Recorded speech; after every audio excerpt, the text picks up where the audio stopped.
Everybody wants to win now. Draft meetups are happening.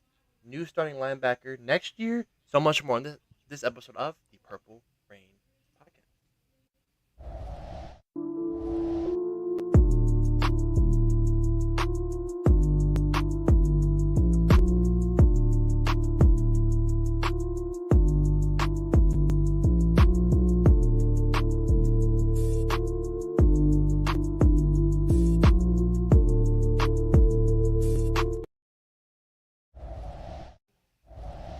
Yes, welcome back to another installment, another edition of the Purple Rain podcast, episode 305.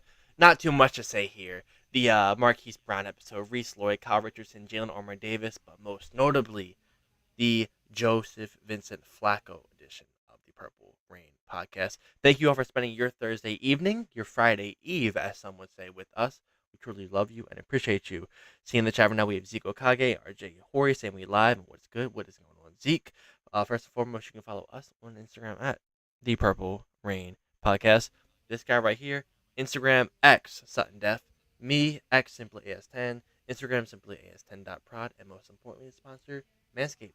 Go in there, use code PRP for 20% off your whole order and free international shipping. The best, and I mean the best deal on the internet. Not too much news going on, but news nonetheless. We will be talking about some interesting tidbits. Looking forward to talking about that. But how are you doing, Sutton? How's the week going? Doing well. The week's going pretty good as well. Can't complain about that. Like you said, not too much of a big news week for the Baltimore Ravens or for the NFL in general, really. But, definitely news nonetheless, like you said. So we're here to get into that. Of course, we do have who's here in the live chat. You already brought up RJ, Zeke. We also have Lisa Ann in the house says, hey, Alex, Sutton Def, and friends. Thank you for helping me through my cancer journey. Honestly, thank you for sharing that with us, and thank you for consistently showing up and being here for this podcast. So whatever we can do for you in terms of whatever you need, just we're here for you. We're here for you, Lisa. And we thank you so much for being part of the Purple Rain gang, the Purple Rain Pioneer list as well. We also have Thea Pennell the fourth in the house, says, what up? What's going on, Thea Pennell? Appreciate you for going through. That's my guy from X right there. He's always on there chopping it up with me. Love to see you in here. Listen, make sure you guys like this video. Like the video, subscribe to the channel as well if you're new. But of course, like the video. It helps the channel out a whole bunch, especially in the off season here. When, like we said, it's kind of like a slow news week every now and then, and that's what we got going on right now. But definitely some juicy hot topics to get into, so make sure you stick around on this episode of the show.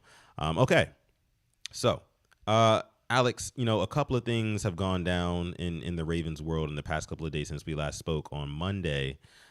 Most notably, Ravens owner Steve Bisciotti did a rare kind of media thing, right? Like a little press thing with the Ravens, and I thought that was very interesting. So with that being said, I think it's time to go ahead and get into our Purple Rain report. Yeah, like you said right here, it is the video with Garrett Downing and Steve Bisciotti and John Harbaugh. I believe that's in Florida, I think, for the annual meeting. With that being said, though, we got to know that, this is being conducted by an employee of the Ravens. So the questions I know me and you would love to ask, they won't be asked. It's going to be the more basic questions, the ones that they've probably already rehearsed before, got clearance for asking.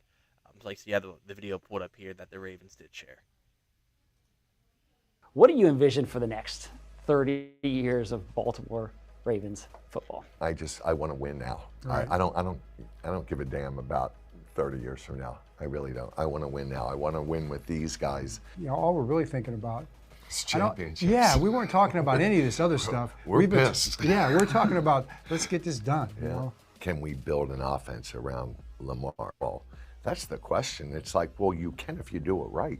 To make that decision at the time, it was considered a risk. I don't even look at it as a risk, really. I don't like that word because if it failed, we failed. It wasn't that Lamar failed. It's a matter of when, not if, he wins that Super Bowl. How badly, I guess, do you want it for Lamar? Can't even put it into words. Can't even express it. It's like so deep. It's so deep inside. Such a desire, just such a determination to get it done. For really, you're right. For Lamar, for all the guys. I mean, every single person in that locker room. What do you Yeah. Something about listening to John Harbaugh speak just makes me laugh. Such a desire, such a determination. Like he has his way. Like he's went to like the politician school of public speaking to like say the Yeah. right things and just say them perfectly. Because I just held myself back from laughing hearing him talk, just because some of the actions are not backing up the words, unfortunately. Yeah, that's what it feels like a lot of the times with when John Harbaugh speaks. Thea Pinto the fourth saying here, quote unquote, win now while extending John Harbaugh does not make any sense. And this was probably like my first thought, like my knee jerk reaction when I first heard this video of Steve Bisciotti talking. Like, let's remind ourselves here. Just a couple of years ago, well, more than a couple of years ago, before the Lamar era, like John Harbaugh was on the hot seat, right, for not producing and not getting to, the playoffs and not making the Super Bowl, things like that. And this was like what, 5 years removed from a Super Bowl championship. Now we are over a decade removed from a Super Bowl championship, and we still have not, like we haven't even gotten to another Super Bowl yet. But yet you're extending the head coach a year early. So it's just like I can understand like guys like the Pinel, the frustration there. Like it really doesn't add up all the way. But what I will say is that Steve Bisciotti, he made a point about building around Lamar Jackson, and I think he really looks at John Harbaugh at this specific time, like saying like, this guy John Harbaugh did successfully build around Lamar. It might have taken 6 years to do, right? Which it shouldn't have taken that long, but he did it. We're here, we're constantly contending for divisional titles, conference championship, things like that, even though we only been to the conference championship once under the Lamar era. But it really does feel like this Ravens team is still really knocking at the door really heavily. Like every season going into it, the Ravens are going to be heavy favorites to not only make the playoffs, but make a deep playoff run. And they're not going to have bad odds to win the Super Bowl going into the year. Because, I mean, you look at the roster, look at the coaching, you look at everything, and, just everything around the Ravens organization, even historically speaking, and it's still a young franchise, like, this is a very, very successful franchise. So I think that keeping that stability and having that continuity was a little bit more important to Steve Bisciotti, and that's why he kept him around instead of going with a brand new head coach and maybe going through a little bit of I guess you could say like an experimental phase with that. And I guess Steve Bisciotti's really not here for it. But what say you to that? Yeah, I mean, I don't want to get into how we built around Lamar because I'm not really. When you look at how our team is now compared to what it was 19, 20, 21, like it wasn't the best. I feel like we could have been a lot more aggressive in other free agency ventures before we had to pay some guys. I feel like we overpaid some guys. Unfortunately, they're no longer here. But that's neither here nor there. Like you said, it took what 7 years to finally create an offense. I think that we are all happy with. I know not everybody's gonna always be happy with the offense. Some people want us to go out there and trade for DK, me being one of them. But even though we didn't get him, I'm still really excited for what this offense is gonna do next year. But it just took too long. And it'll kind of this will we'll talk more about it later in the show with the whole D Hop signing. But yeah, I mean, I don't think we've ever been closer than we have now. I mean, you could say 2 years ago we were at closest we've been since we've had Lamar, but I just feel like we have a lot of the pieces that we need. I feel like if we can really hit this draft right and get the pieces right, I don't see why we shouldn't be top 3 in Super Bowl odds, maybe top 2, definitely top 5. I got to put the Eagles as the favorites to go back to back because how good they look.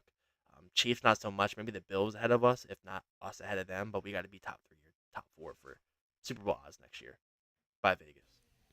Yeah, most definitely.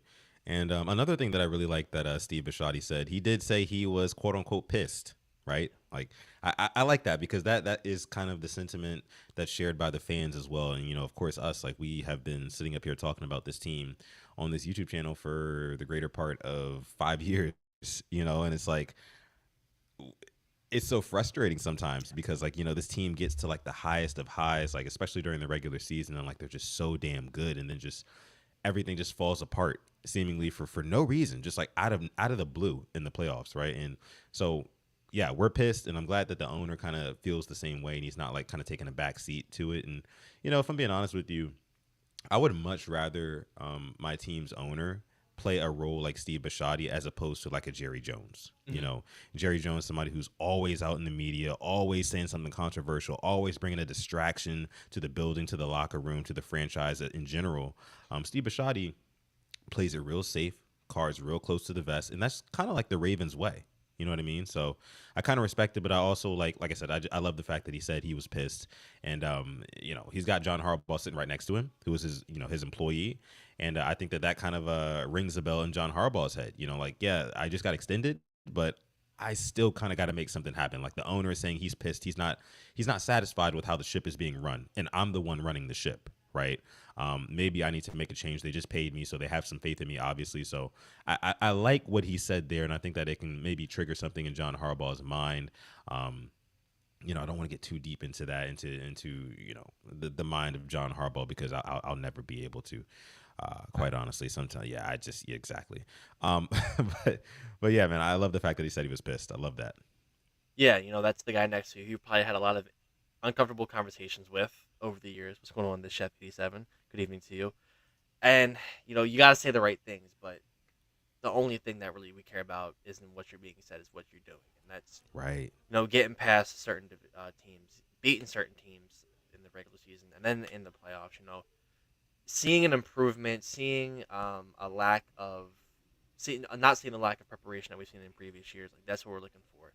We're not looking Yep. to see, oh, we have these cool regular season wins. Yeah, it's cool. Like, I'm not gonna lie. Like, maybe we as fans of the Ravens take some of these wins for granted. A team probably like the Jets would have taken a win over the Bills in primetime week 4 last year, like a Super Bowl. We were happy about it for about 3 to 4 days. On to the Bengals the next week. Like, that's Yeah. kind of how we are. You have to move on quick, and we've seen it all in regular season. We've seen 14 win seasons. We've been the best team, but now we want to see it in the playoffs. And like I said, we've only had one dominant playoff win in the Lamar era. Oh, two, but one I'd say that was a really 4-quarter performance against the Steelers. We've had one 4-quarter performance in the playoffs in 8 years, 7-8 years. Yeah. And that to me still falls down on the coach. And that's kind of what I think we're really frustrated with. So I hope, fingers crossed, I'm crossing fingers right now, that this can be the year, but I'm not going to say that because I don't want to sound like a Cowboy fan. Yeah, I mean, I saw somebody say on Twitter a couple of weeks ago that the Ravens are the new Cowboys fans in terms of Yeah. like the levels of delusion and whatnot. And I'm just like, it's still kind of apples to oranges, because the Ravens are actually that. They're actually good. They should be making it to the highest of highs, the top of the mountain every single year, underneath Lamar Jackson. Now there's Derrick Henry there in the fold, a young Zay Flowers, an emerging Rashad Bateman, an emerging Isaiah Likely. You've still got vets like Mark Andrews on the team. DeAndre Hopkins now in the fold as well. I mean, there's really no excuse. There's no excuse, So it's like, as Ravens fans, I think we do deserve to kind of have these high hopes, I guess you could say, for lack of better words. And it just sucks that we're so frequently let down, man. I was reading a tweet the other day, actually, and it was reminiscing the Isaiah Likely toe out of bounds in Week 1 against the Chiefs last season, and I was just like, man, like, just the juxtaposition between how the season started and how it ended is just so ironic. It's just so funny to me, because like they both ended on tight end plays. Isaiah Likely with the toe out of bound against the Chiefs, and by the way, these are against the top two talented teams in the AFC, the Bills and the Chiefs. That is, and of course the Ravens are right there in that mix, but losing to both of those teams on the first and the last game of the season was just kind of like a cruel poetry, to Ravens fans. And that's why, like Steve Bisciotti said, we're pissed. We're pissed. Chef 87 says the Ravens need to get it done this year. Should have at least 4 Super Bowl championship wins by now. 4 is a bit I would love to have much. 2. I want one. I want one, and Yeah. I promise I'll be happy for years. But For years, yeah. I think back and 2021. I remember we were so amped up. Like we thought we had everything. We signed Sammy Watkins. We drafted Rashad Bateman. Like, you look at the team then compared to now. Like, I don't want to trash one of the players. And this is not me trashing this at all. Okay. But you look at the receiving core there of Hollywood, rookie Bateman with a freaking Liz Frank, I guess, in his foot, or whatever he was dealing with in college, and Sammy Watkins, to now Zay Flowers, Rashad Bateman, DeAndre Hopkins. Go to tight ends. Mark Andrews, Josh Oliver, Nick Boyle, and basically one leg, to Mark Andrews, Isaiah Likely, and Charlie Kolar. Like, then defensively as well, running backs. We had Devonta Freeman, Le'Veon Bell, Latavius Murray, to now Derrick Henry, Justice Hill, who you can make jokes however you want to. I mean, he is a very productive running back too. And then you have Keaton Mitchell, who John Harbaugh talked very highly of. Sounds like he shouldn't even been back last year, which is why we barely saw him. That's why he was Right. inactive. He was ahead of schedule, but you don't want to throw him out there, get hurt again, and then you don't have him this year.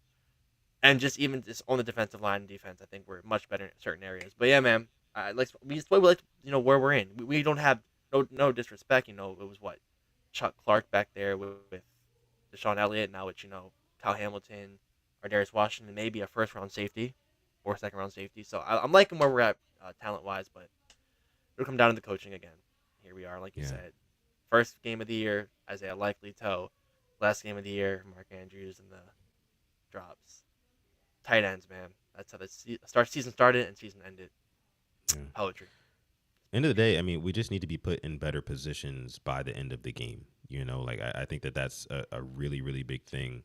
Now, not to say that I disagree with a lot of the play calling from, guys like Zach Orr or Todd Monken, but the guys just don't seem to have that same mental fortitude that we see championship teams have, especially down the stretch. Like you said, I mean, fourth quarter performances, we have not a lot at all, like if any, especially against like the top teams in the league. But again, man, I mean, you mentioned all of the new roster additions since like the 2021 season. That's all the more reason. And honestly, at this point, and can I just be honest really quick as a Ravens fan, it feels almost a little bit embarrassing that the Ravens have like stacked the deck to this point and like still have not gotten it done, because we've seen teams in the past couple of years. I mean, the Chiefs being one of them. I mean, they won a Super Bowl last season, not this past season, but the one before that. They won a Super Bowl with, Travis Kelce and, Juju Smith-Schuster. I mean, like, what are we really talking about? You know what I'm saying? Like, it's just, I think it puts all the more like pressure on a John Harbaugh. And that's why I'm kind of glad this interview did come out, because I think if anything, it really does kind of like ring a bell in Harbaugh's head again, that like, hey, like I've got a ton of weapons. I got a ton of pieces. There's really no excuses. There's zero excuses for me. And you talked about back in 2021, we were sitting up here on the same podcast talking about, or in 2022 as well, like, hey, is this a no excuses year for Lamar Jackson and the Ravens? But here we are in 2025, still no Super Bowl, right? And the team has only gotten better. Team's only gotten better. So we will see what ends up happening with the Ravens, of course, next season. Make sure you stay locked in here with the Purple Rain podcast YouTube channel. I want to bring up what you guys are saying here in the chat. Let me see. The Chef 87 wants to clarify here and says, my bad, guys, at least 4 championships overall, Yeah. Okay. 2000, 2012, 2019. Yeah, okay. I can understand. see that. I can understand that. Yeah, I And like that. I it's like funny you bring up the Chiefs' talent. Yeah, why is Mecole Hardman in 2024? Because the Super Bowl was in 2024, catching the game-winning touchdown pass. He had no business doing that. And you bring that up, the same reason I think the 2011 Ravens team was better than 2012. The one that lost in the Cundiff, go ahead, Lee Evans drop. I thought the 2011 team had more talent than 2012, but 2012 caught fire and we had a quarterback just go crazy, and it all kind of changed with the changing of an offensive coordinator midseason. Making a change like that can really do wonders for a team. And if this team would have done something this past year, that change would have been like, oh, it's Dean Pease coming in helping out Zach Orr. We would have been talking about that on this show, or maybe benching Marcus Williams would have been the change. It takes cojones, for lack of better words, to as a head coach to make those changes mid-year. So maybe we can look back and say, man, them 23 and 24 Ravens teams, they were damn talented, but that 25 one was the one that won it all. Why is that? What was the difference? A little bit of copium right now, I guess, but sometimes the most talented teams don't always win it all. And we've seen it before with Ravens fans, unfortunately, or with the Ravens team. Yeah, absolutely. Christian S in the house. What's going on? Christian says defense has won Super Bowls lately. We need better defensive play. Better go defense in the first round of the draft.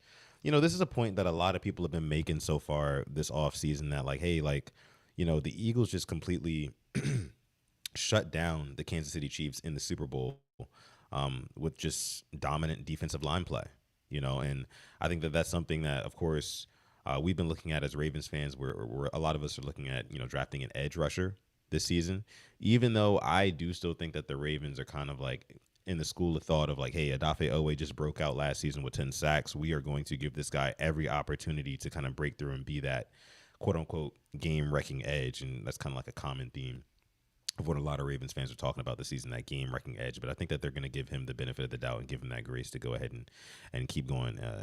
Just try to see if he can be that guy. But, I agree with Christian here. I think that going defensive line, I think heavy in this draft. And then also maybe if you can get a best player available at safety or somebody like that can, be a tandem with Kyle Hamilton for years to come, I also wouldn't be mad at that either. But I think if you're building, because you're supposed to build your teams from the inside out, right, on offense and defense, it all starts in the trenches. It started and it finished with the trenches in the Super Bowl, So I think D line and edge rusher, most specifically, is going to be very, very important in this year's draft. Yeah, and I'm honestly opening up now to the drafting of a defensive tackle. Seeing Calais Campbell went back to the Cardinals. I'm glad he got his money. Unfortunately, I think that's another NFL great, NFL legend who will retire without a ring. I don't see them making the Super Bowl. I'm sorry if I hurt anybody, but Calais, I love you. I was hoping you come back here. I Yeah, think we all yeah, were, but for now, I mean, that still to me leaves a hope. We have a hole now. Michael Pierce retired, so yep, maybe we go round one, get a D tackle. I think D tackle or edge is, one of the positions I need, and obviously guard offense. But outside of that, I think we're looking pretty good. You can always do it with a DB, and to me, I mean, safety wouldn't surprise me. Um, I'll be honest with you. Any secondary pick at 27, 28, whatever you have, wouldn't surprise me at all. yeah, yeah. I mean, but I'll tell you one thing. I mean, like whatever they pick at 27, if it is a safety, if it is a DB of some sort, um, that has to be a hit, a bona Yep. fide hit, or else the, Yep. the entire draft is a failure. I'll say that.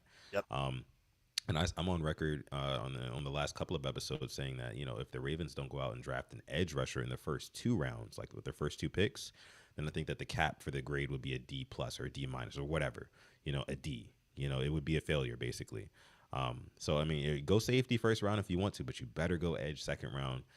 But preferably to me, I would go either edge, or if you really really like a guy at guard, go him, and make sure that line is shored up for this upcoming season and seasons going forward for sure. Yeah, and talking about edge, I don't really trust, and I don't want to knock on scouting because obviously I don't know what goes into taking it, but I'm gonna pull up just our edge history that isn't day one, the past couple of years. Adisa Isaac, Tavius Robinson, who for the most part I feel like has been a good player for a fourth round pick. Um, David Ajabo, we obviously know how that's went. Um, Dalen Hayes, not really been the best. Keep on going down. Nobody in 2020, 2019. Dalen Mack, and unfortunately, rest in peace, Jalen Ferguson. Like, it hasn't been hits for the past 5 years. If you're not a day one guy edgewise, so can I Right. trust this team to get somebody second or third round or even day three and find somebody? I can't, unfortunately. So if I'm talking about what I want now, day one, it's probably gonna be edge because I need a guy who can come in day one and can make an impact. And we haven't seen that with our guys that are day two and day three draft picks. Yeah, not at all. So, I mean, definitely agree there. I think the entire Ravens flock agrees with that as well. Let's go ahead and pull up the chat box here and see what you guys are saying here in the chat. Alex, if you want to run through those and saying. Yeah, for sure. Seeing RTV says DT or cornerback. We need guards. Steve, our play calling versus the Bills was exactly what I was hoping they didn't do. Yes, we turned the ball over, but that game should have been a blowout after the first quarter.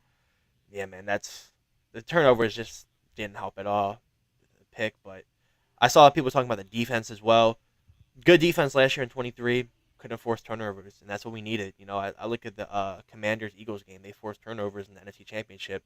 I think they scored 7 points off of them, and they just were scoring at will. And unfortunately, we couldn't, force one for the life of us. We can't under the Lamar era. It feels like Marcus Peters had the only one with Lamar playing the game, so he's out the league now. When you really put it like that. Yeah. RJ says, do right by Lamar, get a wall in front of him. I love Andrews, but it's business, and we can get a trade at guard. Henry, I think, had over 1,000 yards for the contact, build a wall for 8. Wouldn't hate a guard round 1. I still think the Andrews trade might not happen, and if it were to happen, it'd be in the draft, but we'll talk about that. SG says BPA between edge, safety, and offensive guard. I like that. I'd throw DT in there as well if one could fall. I saw the guy from Oregon. He's been getting mocked to us as well. That would definitely be interesting because you would have now Matabike, Travis Jones, Broderick Washington, and then whoever we get round 1. Huge hole without the 300 and whatever pound Michael Pierce is or was. Got Steve-O saying Chuck Smith was in charge of DL drills at the combine. We should have some inside info on what he thinks about the prospects.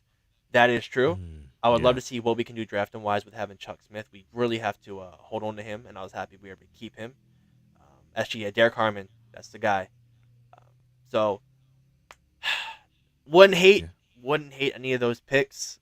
Just kind of if we can get the right guy to fall to us, would be nice. And we talked about it. Package up a pick or two if you can move up 3 to 4 spots if a guy you really really like there is available. Wouldn't hate that either. Really like. Yeah. That's not. We're gonna have comp picks next year as well. So Yeah. sometimes you gotta say F them picks, move on up. And you know what, Alex? I think that this might be one of the years as we're sitting here talking through it. This might be one of the years where EDC kind of packages some of those picks and makes a big swing. I could see it. I could see it happening. Like we may very well be sitting here on draft night in a couple of weeks from now, and getting live news that Eric DaCosta has packaged some picks and decided to trade up or maybe even trade back. Who even knows? Who knows? It's really no telling. But I think that I have a feeling. I just have a feeling, and I would love to do a callback YouTube video on this if it actually does end up happening. I just have a feeling that Eric DaCosta is going to take a big swing in this draft because 11 picks is a lot of capital. It's a lot of capital. You can do a lot with that.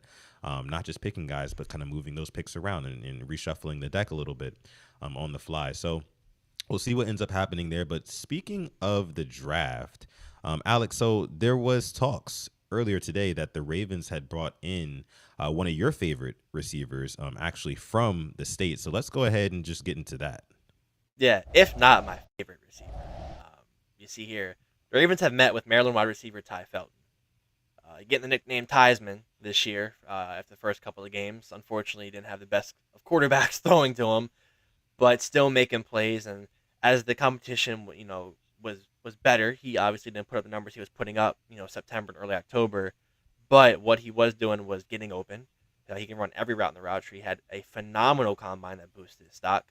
He's a day 2 guy. I wouldn't be surprised if he goes late second round, early third round. But man, I would love for us to get him. And it's probably an unrealistic, but I'm thinking of, Zay, Bate, D-Hop, Ty Felton, Tylan Wallace, and then obviously maybe if you have Tez Walker as a 6, I would love to get him, but it's interesting, and we have some really good talent wide receiver-wise come out of Maryland, and I would hate for us to pass on another this gem, I feel like he's a home run pick. I feel like he's going to get 1,000 yards within his first 3 years in the season. He's that good. Yeah, I mean, and this guy seemingly can be used kind of all over. I saw in Maryland he was used in a lot of, I think there were some option plays. He was used on some end around plays. The guy's got some really, really good speed on him.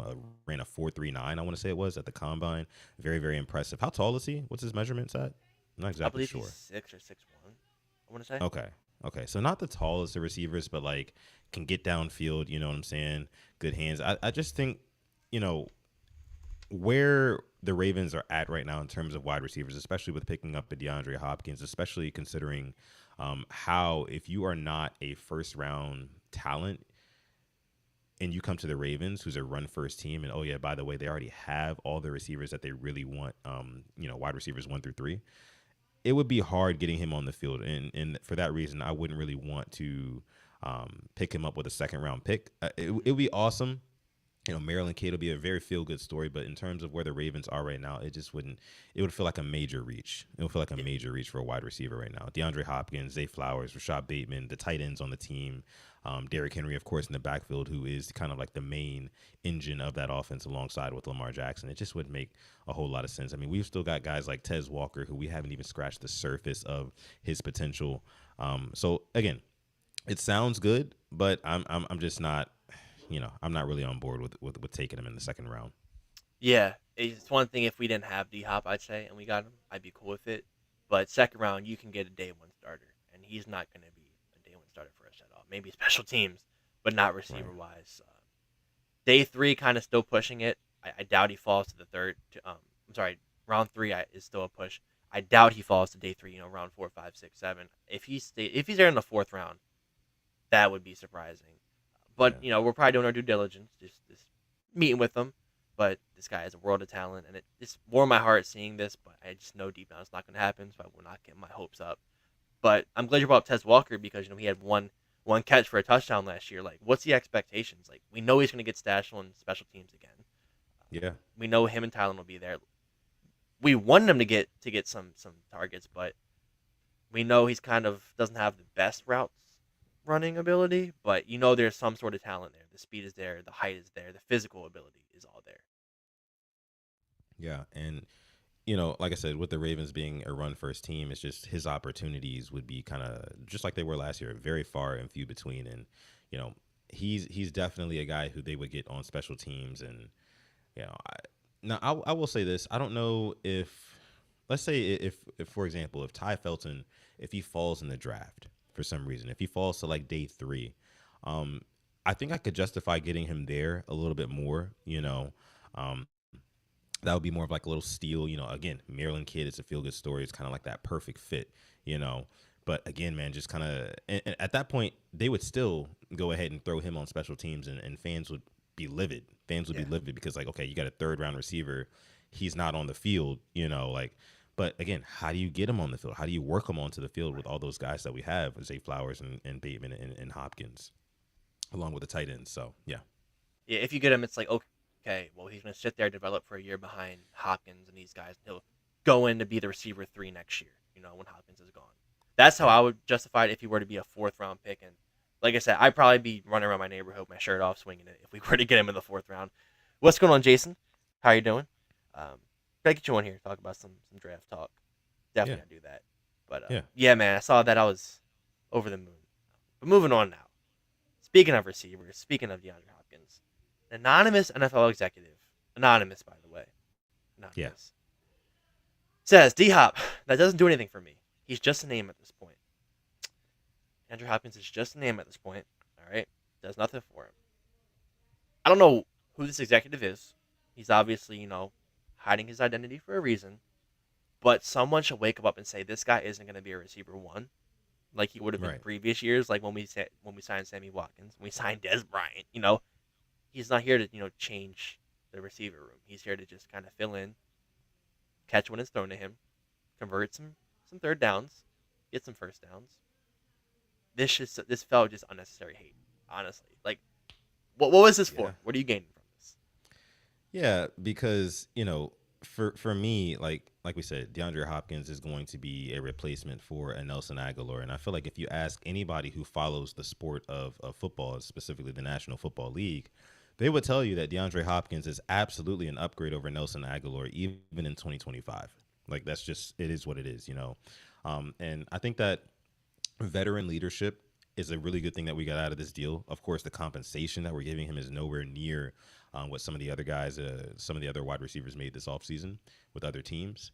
And then also the fact that I just really don't see, any other teams or many other teams nickel corners really locking him down. You know what I'm saying? I just really don't see that. So like you said, moving the chains is going to be a very, very big thing. 3rd down, I would expect that for Lamar Jackson to be going to DeAndre Hopkins, not repeatedly, but more than you might expect, right? More than you might expect. I know that Lamar's always wanted to play with D-Hop first and foremost. You know what I'm saying? And like that, D-Hop's wanted to play with Lamar Jackson too. So I feel like they'll try to get it going. It'll kind of be sort of like reminiscent of the Odell days, I would say. Like Lamar Jackson's going to give DeAndre Hopkins his targets in a similar fashion to how he gave Odell his targets, and Odell made, he made do with what he had coming from Lamar Jackson. I think DeAndre Hopkins will do the exact same. Yeah, and in another world, in that 2023 going in there, he wanted Odell and D-Hop. So in a different world, a different timeline right now, we would have signed D-Hop and Odell and not drafted Zay Flowers. I feel because you would have had D-Hop, Odell, and Bate.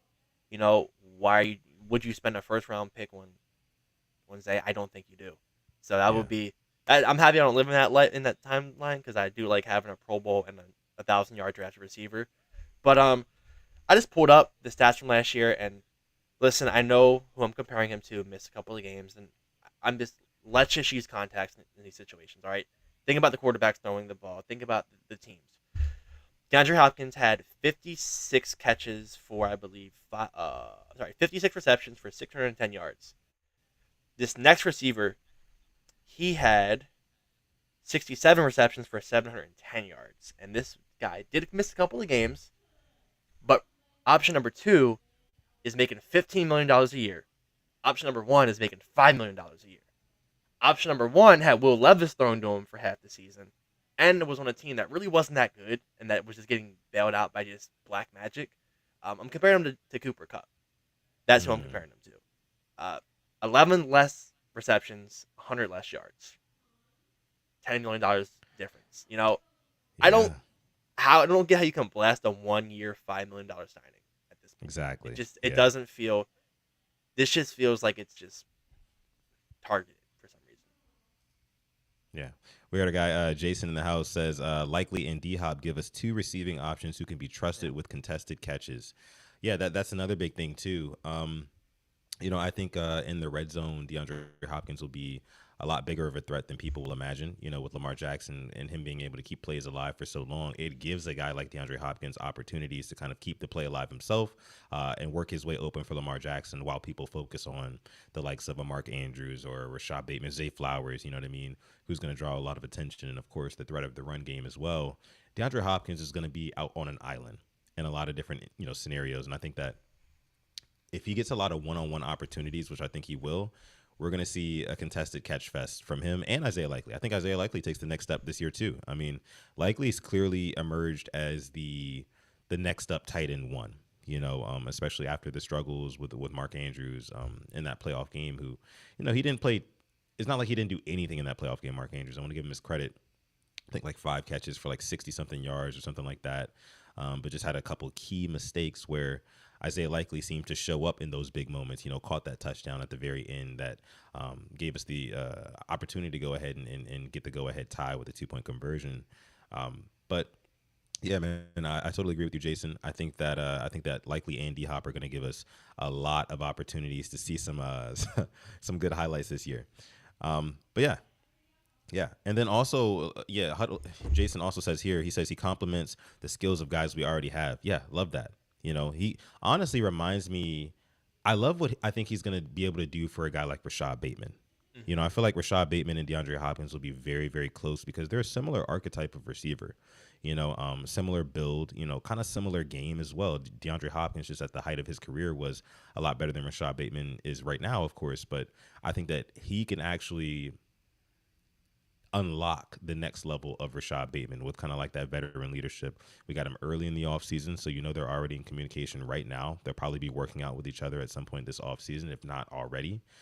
So I think that, yeah, this is going to be really, really good for him. And it also gives Zay Flowers another opportunity, coming off of that I word, getting a haircut. He's going to have a new whole aura to him, as the kids say, and a new confidence, new swagger. So, I love it. I love the receiving core on the Ravens right now. I mean, of course, there's the whole Mark Andrews thing, but I still love Mark Andrews, even though, he pisses me off in the playoffs pretty frequently.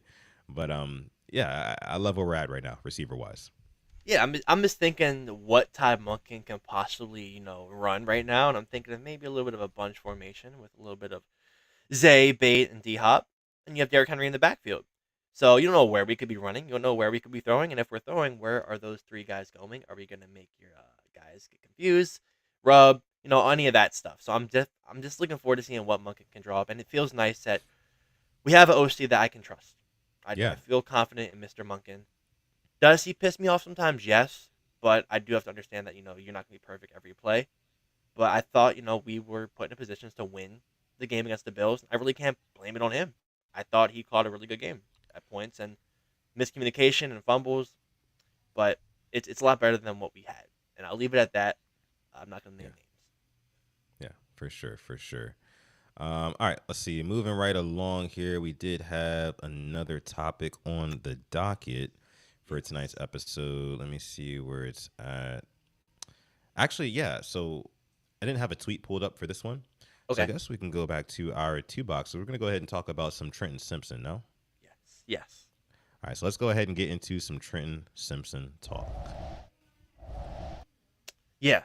So recently, John Harbaugh was obviously talking. I believe at the coaches meeting, basically, somebody asked him about the whole Trenton Simpson, third round pick, linebacker, and just, is he the starter next year? And as of right now, he will be starting next to Roquan Smith. Have a lot of faith in him. They hope he learned from last year and the mistakes, but just getting thrown in there and hopefully, you know, gaining, what the feel for the game is when you're starting consistently. And I have confidence in him. I really hope he can step up. I would rather Yeah. not have to sign guys off the street to take those snaps because we know what he can do. We know what physical abilities he has and how fast he is and how he can track down guys. But once he can really get that next step and start reading the game right, we'll have a demon on our hands. And I'm just hoping that year 3 for him was just like PQ's year 3, where he really started showing signs of improvement. Yeah, yeah, yeah. I think we talked about this on one of the previous episodes, where linebacker is largely not a young man's position in the NFL. Like it takes a little bit of experience. It takes a little bit of tread on your tires to kind of get used to and accustomed to the game speed of the NFL, because the position of linebacker is just so tricky. I've said it before in the past. It's like you're literally like the glue in between the two pieces you're holding together in the secondary and the defensive line. Like you kind of have to be everywhere all at once and know exactly where the play is going all the time. Like that takes instincts, that takes development in this league. And Trenton Simpson, he has all of the athletic ability, just like Patrick Queen did as well, even though some people said Patrick Queen was a little bit undersized for that position. But Trenton Simpson, he has all the ability. I mean, all the athleticism. He's just got to he's got to develop the instincts, and it took Patrick Queen a little while to do. I think the same thing will go for Trenton Simpson. We do have a super chat donation. This one's coming from Jabari Cruz. Alice, what's going on, brother? Appreciate you for making it rain here on episode 305 of PRP, dropping the 5-piece in the chat. Says, what up, PRP? First round draft predictions. Should we take a change at trying to get to the top 10 in the first round? I would love to, but I just feel like that's going to take a little too much. Uh, Maybe if we're drafting, 13 to 17, 13 to 18, maybe you can try to get that top 10, but that's taking, future capital, so I doubt it. But man, if I'm going to guess, these guys know something they're making these mock drafts. So I would not be surprised with Malachi Starks from Georgia. It would not surprise me, the safety. I'll be honest with you. I think your mic's muted. My bad. There we I've go. heard a lot of traction behind Malachi Stark's name in the past couple of days surrounding the Ravens. And, that's why I kind of led the episode by saying, like, I could totally see, a pick at safety in the first round if they feel like that's the best player available. Getting a guy, and by the way, at a non-premium position. But I think that with a team that's trying to get a little bit more dynamic on defense in terms of forcing turnovers as well as being able to stop teams driving down the field, which we've been able to do pretty well. I think getting a guy like that to pair up with Kyle Hamilton, give Kyle Hamilton the freedom to kind of roam around and put him wherever, that would be advantageous for us. So I could totally see him. Again, for me, I really do want to see us take a swing at edge, no matter who it is, take a swing at edge. There's a couple of guys there who are probably going to be available. The Donovan kid, I can't remember his last name. It's kind of hard to pronounce. From Boston College. Yeah, him. He's rock. Yeah. James Pierce Jr. A couple of guys who I think that we could probably go ahead and snag at that 27th pick if we do end up staying there. But I think it's just time, man. It's just time to go ahead and take another swing at edge and see if we can get our guy. We can get our Myles Garrett, our TJ Watt, our Trey Hendrickson, a guy like that, And if we can, I think that really, really does round out this team, and everything else will kind of fall into place once you get a guy like that. So it makes sense to kind of use that top draft capital on an edge to me. Yeah, and it kind of depends how that draft falls out. We weren't expecting some of the picks from last year to go down like they were in the year before. So it depends how that first 26 picks in front of us goes. If maybe there's a run on a certain position like we always see. Yeah. You think about 2022 when we got Zay, there was that run on receivers. JSN, Quentin Johnston, Zay, Addison. It was like 4 in a row. Yeah. It's always somewhere. So think this year, if we want to take some receivers round 1, be my guest. Go ahead. Go. I hope there's a run. So because we don't need them for it's nice to say that we don't have to go round 1 receiver for the first time in a while. It feels like, but if I just want to have a plethora of options there at 27, and maybe trade back a pick or two, get somebody, and then hopefully. But I'd rather trade up than trade back. I'll be honest. We have too many picks. We just have too many picks. You cannot do that this year. You have 11. You got to package them up because not all 11 guys are making the roster. There's no way you can draft 11 guys for them to make the 53-man roster come August, September. You can't do that. Right. Yeah. And, with the Ravens, man, I really do think that this is going to be the year where not the Ravens, not even just the Ravens, like the entire league. Like you said, a couple of years ago, there was an arms race for wide receivers. This year, I think there's going to be an arms race for defensive line talent, wherever you can find it, edge rushers, D tackles, guys like that. I think those are going to be a very, very hot item in this year's draft. And by the time pick number 27 rolls around, it might be like, truly like best player available at only non-premium positions. So a Malachi Starks or somebody like of that, caliber would probably be very feasible at that point. And I think that's probably how the draft is going to go. Again, now that we're sitting here talking through it a little bit more, and I can't wait to have our guy Jason on the show again. I don't know if Jason is still watching, but if you are still watching, we would love to have you back on the show, brother, so we can get into some deep dives on the draft stuff, because the draft is right around the corner. But yeah, so that is that on that. Again, thank you so much for your super chat donation, Jabari, Cruz, Alice. We appreciate you.